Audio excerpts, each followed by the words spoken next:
Hello, beautiful souls. Welcome to the Resilience Resourcing Podcast. This is a connection space where badass women share their real on their way to resilience. Each week, I have the pleasure of spotlighting women dominating in a diverse landscape of fields ranging from performance neurotraining to film and all in between. You will get to know the unique qualities these women each carry and how connecting with these empowering women's stories bring about camaraderie and in turn empower you towards your unique dreams and goals.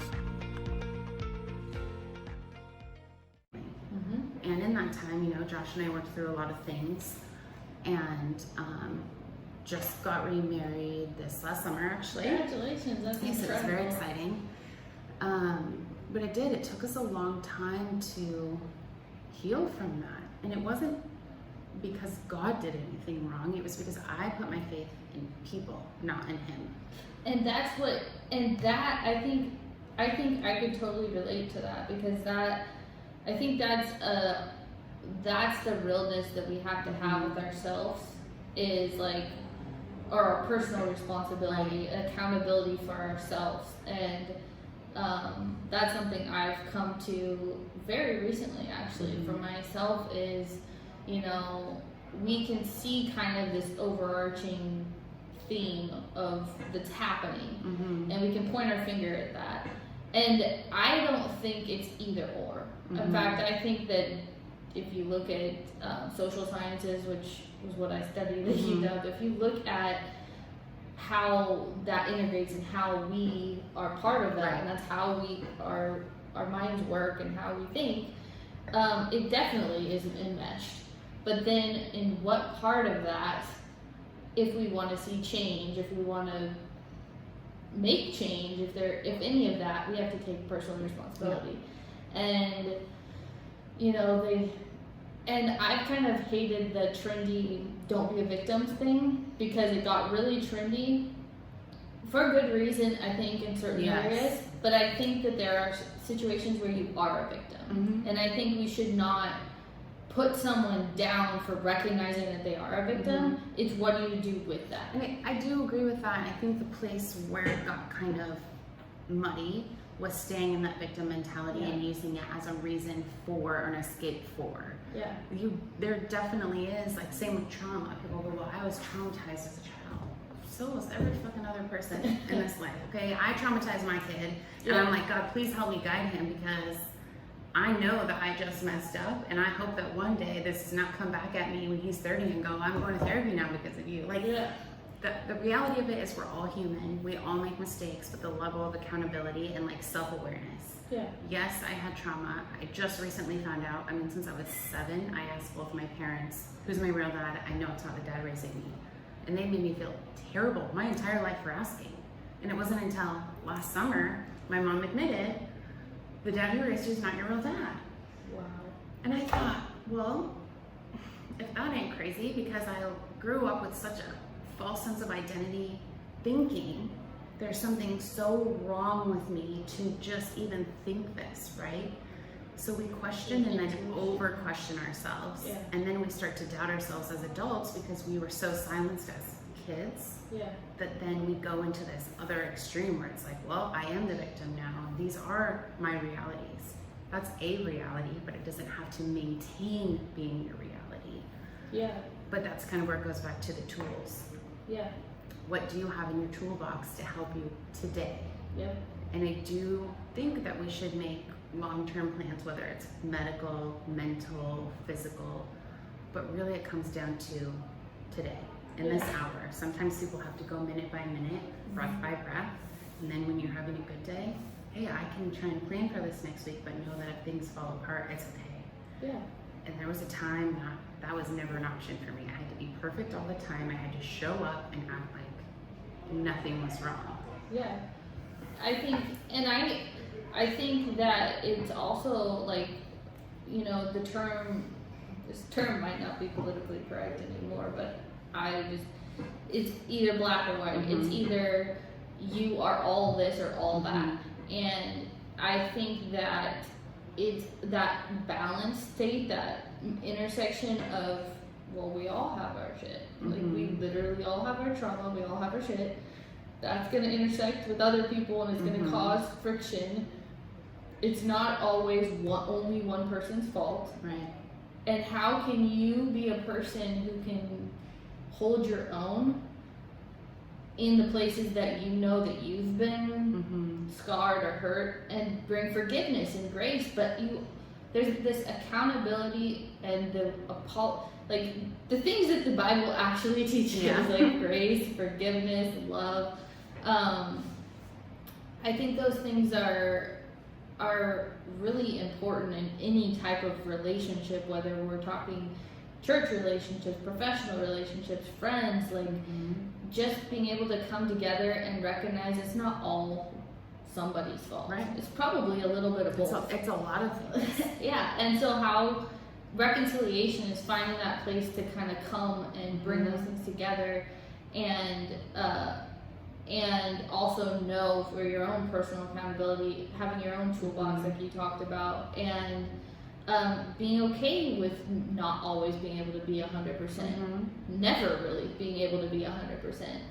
And when I talked to, I think you were talking about watching that one with Jessica, who had a lot of travels, and she talked about her difference when she was living in California, how much she loved the sun and everything, and now she's in, I think, Maryland or over on the East Coast, and she's in this town where it's so community, it's so much different than, we're really all about like individuality, and you gotta have it all together, and you gotta like be able to, like, the amount of expenses and things that we have to keep up with, and I'm sure it's like this on different parts of the East Coast too, but she was talking about the difference she saw in the community and culture. Just the culture, and I think that there's this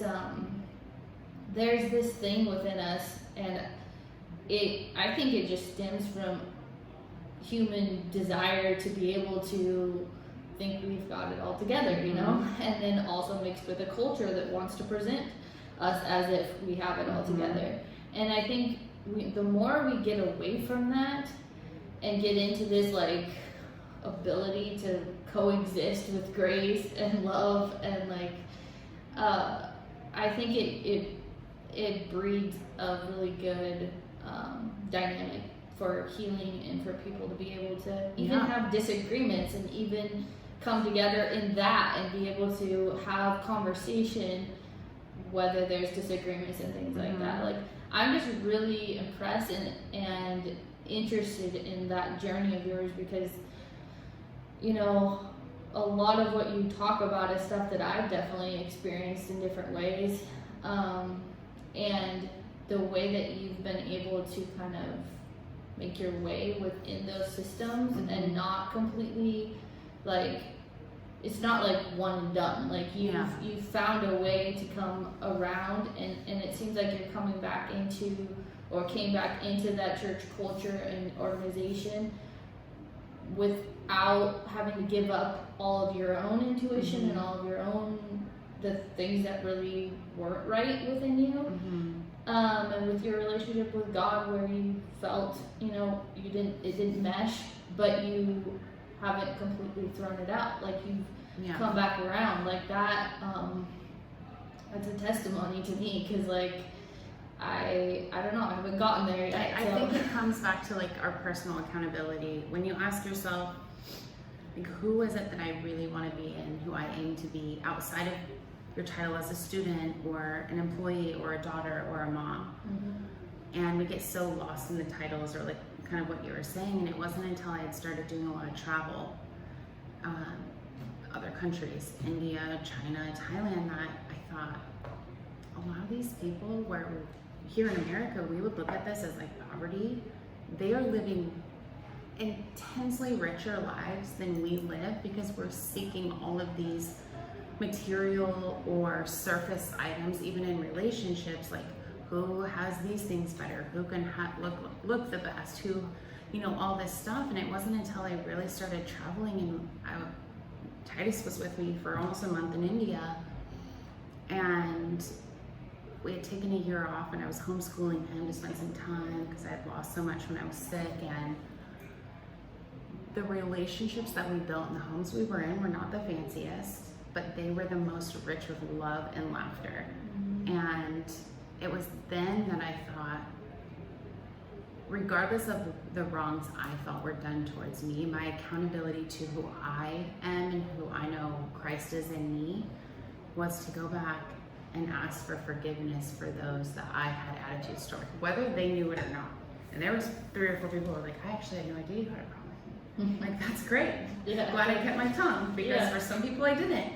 But I need to just ask for your forgiveness, because I did have this hardened heart towards you, and I did have these thoughts of frustration that clearly I had expectations of the relationship and place you were in my life that you weren't even aware of. And I think that's a big part of it in friendships too. We have these unsaid expectations where we feel like people aren't meeting us where we need to be met. But then we're probably not meeting people where they need to be met, because we all have these things in our life going on. And I just posted on Instagram about it, where I was like, we all have stuff going on in our life, and everybody's kind of aware of that now, especially since COVID, and mental health has been more aware on a very surface level, I think. But I said, you're not always going to meet people where they need to be met, and you're not going to be met where you need to be. But it's okay, regardless, to walk away from a situation or relationship because you're not getting what you need, and it's causing some more frustration and disconnect and animosity or hurt than is good for you. That doesn't mean you've written the person off, but you're getting to a place where you recognize, I'm starting to have resentment or a hardened heart or hurt. I've had conversations with these people, and I've told them, like, this is what I'm feeling, and they're like, wow, I didn't know, I'm so sorry. But they're just not in a place that they can offer those things, and that's fine. But that then makes me realize I set expectations. And before that can turn into something that's toxic, I just separate myself a little bit, not completely, but so I can get back to what's grounding me, what should be grounding me, because that's the first alarm for me with my mental and emotional health, that I'm relying on other people to feel better or to feel validated. And those are all great things, we need it, but you have to start to recognize this is not a healthy pattern for me. If I'm feeling so hurt because these people aren't reaching out, or I felt so close to them for so long, well, why did I feel close? I was going through a hard time. So were they, so I felt connected. That's not healthy. That's pretty toxic. They call that trauma bond. Yes. Yeah. And then when one person starts to grow in a different direction, or maybe you're both getting healthy but in different ways, you're not connecting in the same way, and that's good. But then there's healing from that, because you realize you've got to separate, and there's all those ties and connections, and your relationship now needs to be based on something that's healthier. And so that's something that's really big in my life right now. And the 6 or 7 girlfriends I've had for 15, 20 years, we have those conversations often. And one of my best friends, Candace, we just talked about it. She and I are both going through things with friendships and relationships where we both know that people have been hurt, or we're just in different places. And it brings me right back to Christ. Like, He is the only one who's steadfast. He's the only one who's constant. He's the only one who's consistent. But for some reason, we always go to Him last when things are hard. First, when things are good, because we're like, wow, this is great. Thank you, God.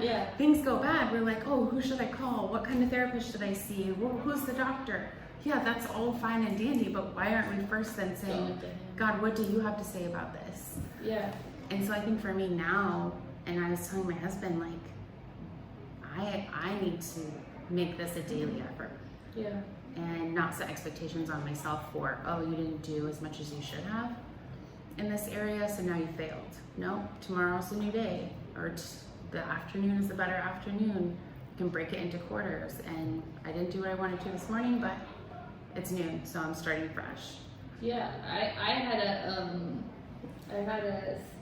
motto I came up with that was like, and probably I'm sure I wasn't the original but like, do your best and give God the rest. And I feel like we all can just show up with what we have, and He kind of, I'm sure, is like, thank you for your penny, I'm gonna, like, it's not the amount that we can bring to him, it's the amount that we recognize we need him. And that's really good. I think that our culture has been, I think a lot of the culture, and I'm not going to place blame on where it comes from. I think that there's a lot of history that can bring in corruption, and I think the Bible talked about it since the beginning that was going to happen. But I think there's a lot of corruption that comes in when we are trying so hard. You know, I hear there's a lot about excellence for him and all these things, and I'm like, I don't know. I often see Jesus meeting people at their least, like, good point. Yeah, the woman at the well. The person that finally realizes, and I'm reading a book, I don't even know who it's by, I've never heard of it from anybody, I literally just happened on it in the library, but it's a book basically about that. Like, you meet God at your end. You find God and you have that relationship with God when you get to the end of yourself. Not when you come in all together and have it all figured out. And, you know, he deserves everything. He deserves us to, you know, every bit of us. But he doesn't ask for us to try to earn it. It wasn't ever, we will never. And if you try, you're going to fail. And I think it's a lost cause if that's like the pursuit. But I think that has been so much within our culture to try, you know, to impress God in some way or be the good Christian, because we have that guilty verdict that, you know, you keep screwing up what you thought you were going to do good today, you already screwed it up. When you are serving in the church too, you go in and you're feeling so inferior. And while I love this pastor, he's very politically diverse in the church community right now, the Pursuit, Russell Johnson, he recently had a sermon on identity. And he said, I don't care if you were gay or a lesbian or trans or black or white. But when you come here, that is not how you identify. You identify as a daughter or son of Christ. Yeah. Your identity does not dictate Christ's love for you. And I will not accept that identity as who you are, because who you are is a daughter or son of Christ. Yeah. And I thought, well, that's going to stir up some shit in the church. But also, it's true. And sometimes truth causes people to be uncomfortable because we get so caught up in our identity. There's a comfort in that because we can isolate to, well, this is who I am. Well, really, it's not who you are. It's a part of your life. Well, because the beautiful part of that is that it is more about the community. And that's what Jesus was about, unity. But we're so obsessed with identity. Who am I? Who am I in relation to you? How am I different? And I think that's beautiful. And I think the hard part is that I think Jesus looks at both and thinks that they're beautiful, but he brings them together in a unity that I would say that the church sometimes ignores uniqueness and sometimes it focuses on uniqueness. I think it depends on the context. There's, you know, I don't believe it's a one way, because I think that there is beauty in Jesus making us different and us seeing how he created us different. You know, it's just how he created the world. Like, it's beautiful in its each unique part. But the unity, I think when it gets to a point where we're so caught up in how we're different that it creates a friction that we can't like have that unity. We have to come back together as a family, just like we would if we all have the same last name and we are family. We're each individual parts, but we are family, and we identify as family. And so I think, I also, that made me think of, you know, people sometimes identify people who have struggles as their struggle. We call somebody a drug addict. We don't say that is a child of God who struggles with drug addiction. We say that's a drug addict, or that is a, you know, I don't know, bipolar. You know, we'll name people based off whatever their struggle is, instead of saying that is a person with a struggle. They're homeless.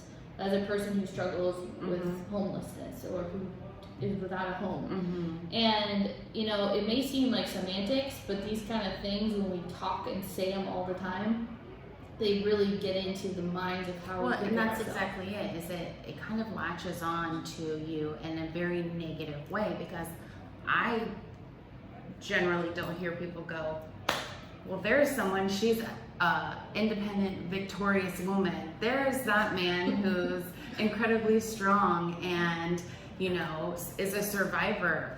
You don't hear that often. It's typically the negative that identifies. And because that's something we can put a title on it, it makes us comfortable. It's when we're uncomfortable, we tend to find one thing we can fixate on.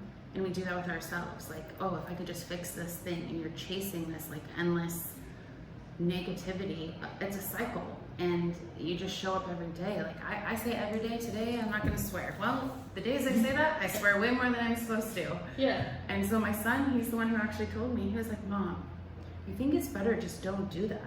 I go, what? He goes, it's like you put pressure on yourself, because you tell me like, today, Titus, I'm gonna try not to swear because I know it's not healthy, and then you swear a lot. And I'm like, oh, you're focused on it. Yeah. And then that's not to say not to put intention into things. Intention is great in putting things out there, but if that's my main focus, sure, that's the place I'm gonna fail.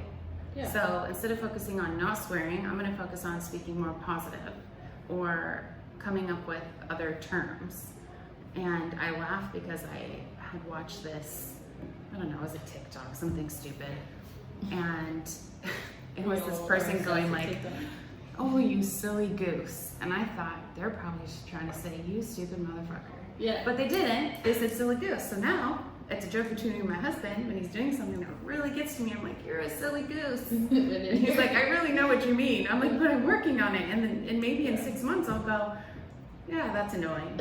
But for right now, that's where we're at. There's a joke, and I never get these like perfect, but it's something like, you're so damn worried about the fact that I just said damn that you don't care about the reason that I said that. Like, there's so many damn kids dying in, you know, whatever, by child abuse or something. If you said something like that, people's whole focus is on the fact that you just said a cuss word, not focused on the fact that you just were talking about a bunch of kids that just died. And I feel like that has become the Christian culture. It has become focused on the do's and don'ts of our Christianese, of what we allow, what we don't. And that's an easy thing to judge too, because, and I'll say real quick, not to interrupt, but the worst thing I ever said until I had my hysterectomy was crap. I never said a bad word, and it wasn't until I was at my wit's end. And that's typically when people who grew up in the church, if they start to, what they call beer, of course, if you're not feeling heard, you're going to come up with other ways to feel heard. Right? And so all of a sudden was the worst words coming out of my mouth, because that's the only time I could get someone's attention. And like you said, you're not focusing on the kids now, you're focusing on the swear word I was saying. Well, that's kind of that alarm thing I'm talking about, is if you're hearing something that seems disruptive to you, don't focus on that portion of it, but maybe look at it full circle, because if it's disrupting your person or your mindset because you don't think that's typical of that person's character, there's probably something much bigger going on. Yeah, and it's the need to listen. It's like, that was in community psychology, the first class I had at UW. And that was my major, and I thought that was the first class. I thought, oh, take community psych because that's your major. Well, normally people take that class at the end of their degree. I took it the first class I took. But the biggest thing, and I mean, it was a serious introduction. It was like, bam, this is what you're doing, you know? And I was kind of like, whoa, what did I get myself into? But the biggest thing, because it was, I mean, you want to talk about controversial, there was no, like, nothing was held back in that class. It was so controversial. But the thing that I got out of all of it, coming from such a you know, conservative Christian upbringing to that, it was like everything in me was feeling triggered and all this. And then what I realized was people just want to be heard. That is like literally the most simple part of all of this, is just shut up and listen to people. people. Literally, I think it's a dignity thing. I think when we don't listen to people, when we shut people out, when we interrupt people, when we talk over people, whatever we want to call it, we just have this, like, it's our discomfort, like you said. It's that, like, fear of, like, well, I'm uncomfortable, so I'm going to title this and I'm going to write it off.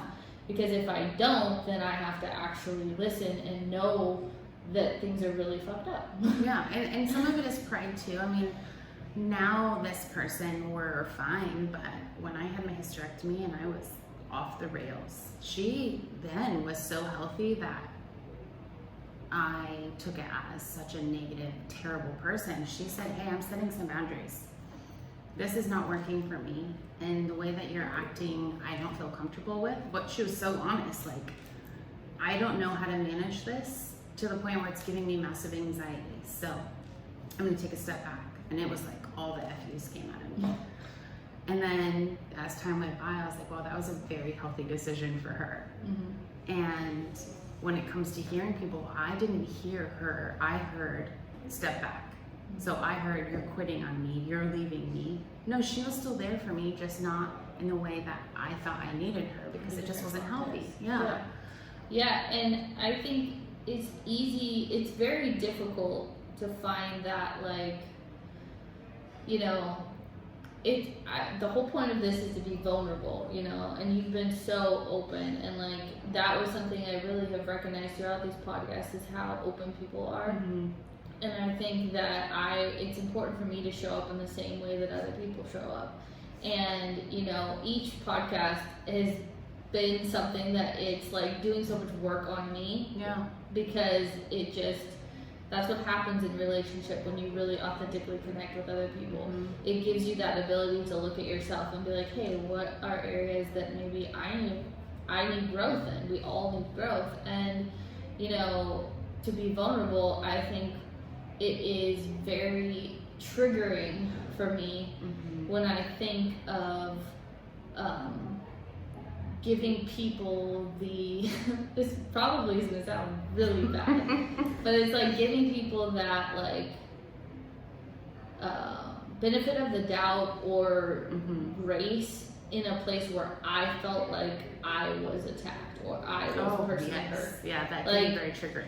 It feels like, how dare you? Like, it feels like when you feel that triggered, it feels like somebody just, like, punched you in the face, and then you're, like, more worried about the person that just punched you in the face than the person who got hurt, you know? Yeah. That's the, like, real tangible feelings that you, like, triggering, that I feel like I deal with a lot because of a long history with the church and a long history of feeling like being beat up. Like, that's the physical representation of how I feel inside. Do you ever feel like, or question what your expectations to that relationship were with those specific people? Like, if you were to just, oftentimes I get like a flashback or a memory of a time, and I'm like, oh, I don't want to think about that. And then I'm like, wait, it's coming to my conscious for a reason. And did I have expectations of that, or put that person on a pedestal and I didn't realize it? So when it felt hard. Yeah, no, I definitely did, because I think, like you grow up thinking that these people are, like, you kind of idolize people, and you take them off a human platform and you put them on, you know, and it's both, it's cultural, and it's what is kind of continually integrated within the church, is to act as in a way that you have it all together. And so it can be very triggering and harmful when you feel like you have tried to keep up with that standard and then you fail in some way, and you either are open about it or not, however it comes out, and you don't feel like you're treated with dignity or respect in those areas. And I think I walk a fine line, because I think I 100% agree and feel very strongly with, like, I have a very strong connection with Christ, because I know how much He's taken for me. Like, I have so much empathy for others who are going through whatever their struggles are, because I know, like, Jesus took that place for me, Right. and I can't not. Like, that's what my faith is to me. It's like, I can't ignore that, because to ignore the less of these, or people who are going through the hardest things, is to ignore him. Like, to me, those are two in one. I think since you said that, it highlighted a moment for me when you said the people that are going through the hardest or the less of these. That still puts the people in leadership on a pedestal. Yeah. Where, and this is a trained thing, we were trained to do this when we were younger, right? And the way that we communicate with leaders in the church. I understand from when Josh and I pastored that there are things you don't communicate with the people who serve under you, but there's still a level of authenticity you can offer that says, yeah, we go through these things, but you don't have to divulge very personal information. Yeah. Where you still can relate and be real with, these are all things we deal with, even myself. But when I hear the less of these, what that does is separate the ones who should be in the greater category, as if they don't have those troubles. And that was an invitation for me when I started visiting churches, because I was like, I'm not committing to one place. But when I would go somewhere and I feel uncomfortable about something, it was like, you're uncomfortable for a reason, face the issue you have with it. And it was, oh, expectations. Everything for me goes back to expectations. I was hurt because I expected this, or this person said this to me and this is how it hurt me because. Well, the because generally isn't because of that person. It's because of other issues I've had. They just happen to be the one in the line of fire when I was at my worst place, and I put the expectation on them that they were to fix that. Yeah. And so now, the church I go to most often is Pursuit. I'll visit some other ones, but I do like the idea, and I mean, uncomfortability is not comfortable. It's not a likeness. I don't like it, but it makes me human again. It makes me go, oh, these issues really are still there. Where I thought I was completely healed from stuff, I'm not. And it gives me an opportunity to show that my challenge is not with the people. It's with the lies and deception of the enemy. It's with the division that he's trying to cause. And it worked. It did, it worked. Yeah. Because even though I don't necessarily line up or agree with everything that the politics of church represents, God still calls us to community, and there is accountability in that. And so having me divided from the church as a body for so long was a victory for the enemy, and I just won't have it any longer. But I think there's a lot of that going around the nation too, where we see an uprising and a dividing, because you have people saying, I don't believe politically what the pastor's saying. Guess what? Jesus didn't believe in a lot of that either, but he still served the people. Mm-hmm. You can still meet God, whether you're in a basement, which a lot of people in other countries, the only way for them to meet God is in that space. Yeah. Or you can choose to serve him publicly, where we still have the freedom to do that and face all the challenges that we have. And I think every day, like especially with all that's gone on in Afghanistan and pulling out and what's happening in all these other countries, that, man, with Iran, China, I get to say publicly, I love Jesus. I serve Jesus. I need forgiveness. They do not. Yeah. They do not, or they do at the risk of losing their life. Yeah. And I really appreciate the realness, because I think it is easy to think of, and I had that realization in like 2008 when I went to LA Dream Center. Mm-hmm. I went on a mission trip to LA Dream Center, a mission trip, which I think is kind of funny because my whole family grew up down there. But I went down there, and I, had come from having been, I don't know if they call it a trust fund baby, because it wasn't like my parents had set aside money, but because of my car accident, I had a trust fund when I turned 18, because I had almost died when I was 6. And so I came into a good chunk of money at an age that I could just have it and not have a lot of understanding or responsibility at that age. And I remember how quickly that money took the place of God. That money in my mind was like my escape. I stopped going to God. I started using that as my escape. And so when I was in LA and we were down there, you know, in Skid Row with people who were just in the hardest of circumstances, and we're handing out food, and, you know, we were going down the streets with kids who just had nothing, and we would give them like the donated food. And I remember very vividly taking fruit out of this donated thing that was like moldy, and I was like, there is no way I'm giving this to a child. And, you know, I won't get into that whole thing, but like part of that was just like, wow.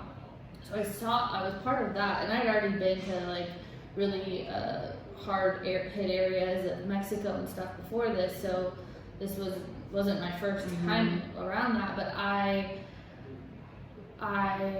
in my heart when I was there, it was like God kept being like, you can see this, like this looks like terrible, but these people who are living in Hollywood who have the nicest homes, it's like they're further from me than this. And it was this like realization how much money and status can lead you so far away from God. Just like we think the people who are maybe struggling more financially, we are definitely called to help them. We're called to help everyone, to give of what we can. You know, I strongly believe in the Bible where it talks about take what you need for yourself and really help those around you with the rest. You don't need to hoard that. And then, but I also recognize that sometimes we, like you said, it's easy to see somebody on the street without a house and look at those people as, you know, as lesser than and in more need of God in some way, which is not true. It's almost flipped. People who are on the pedestal are getting hit, you know, hard, and I totally agree with that. I think part of my struggle is the accountability on that side, and maybe even where we came, because you're not the first person. I can't tell you how many people who've been as pastors who have talked to me who are pastors or have been in that role and have been taught in their schooling, seminary school and all that you don't disclose certain things to your congregants. You know, it's very similar to the psychology. You know, psychology, if you're a therapist or whatever, they say, you know, don't share with these people certain personal things because you want to create this dynamic. And it's important, I think, to have a level of a barrier. I mean, Josh and I never went to seminary school. I was brought up, and he was saved at 18. We were tossed into a position which I actually think was better for us because it was a real authentic. One of his messages was about masks and the masks we wear. He said the word crap in one of his sermons. It was a college group, and it upset a few people. Most people responded so well to it, and still to this day, the one message that when I run into people they remember is that one. The masks we wear, and he said, and the masks we wear as leaders in church.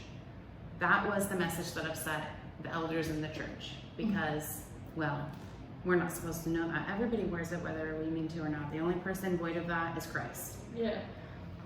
And so for me, it's like, I don't intentionally put these masks on. I also don't want to be so openly vulnerable with everybody that it causes some distress and chaos for me. You have to have a healthy boundary. It's important.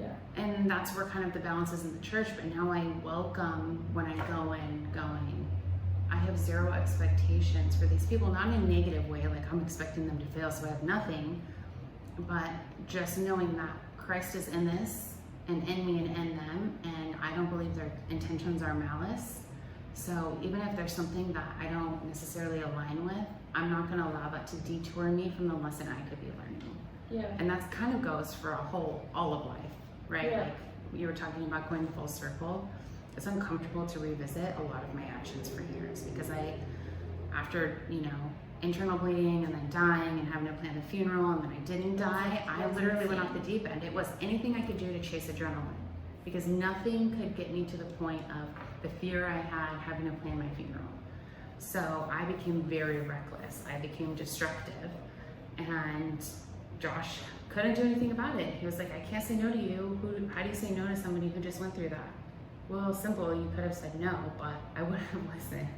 Yeah. And it took a lot of humbling and repentance, and I just think now that carries you through like every situation, work, family.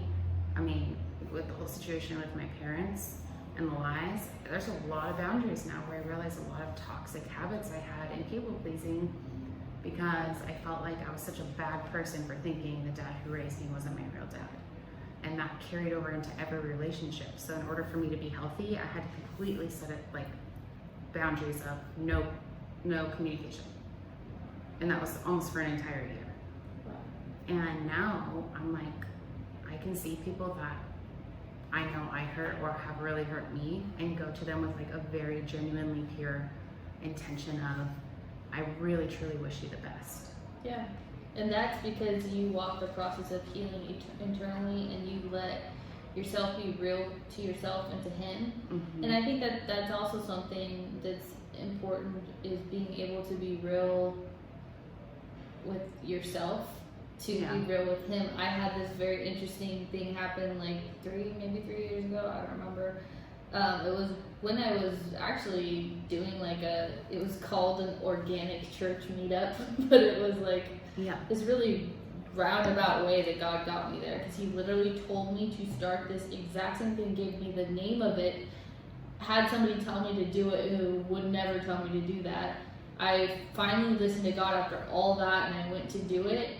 And somebody had started the exact same thing with the exact same name in the exact same city that I was in. And I was like, shoot, are you kidding me right now? So obviously I showed up, and that was the rest. But that person ended up being somebody that there was a lot of conversations about just faith and just wrestling through stuff. And there was this one time where we were sitting in a brewery owned by like YWAM people, which I had no idea. And something came up, and it was like, wow, I'm thinking that God's not hearing my thoughts. Like, I'll say the prayer thinking that he doesn't know what I'm actually thinking. Yeah. And so that realness, that authenticness that you can have with God can totally change the way that you can show up for yourself and have internal healing, and then be able to like show up and actually like have that healing in that you're not holding things against somebody because you have let him heal you. Yeah. Like that, how did you come about that like place where you, I mean, was it the near death experience? I think the near death is what caused, well, I died twice during surgeries, but I think what caused the destructiveness was those situations. What caused working towards healing was the desire to connect with people I felt could never understand me. And then I realized we're not meant to completely understand one another, but to love each other in spite of our understanding.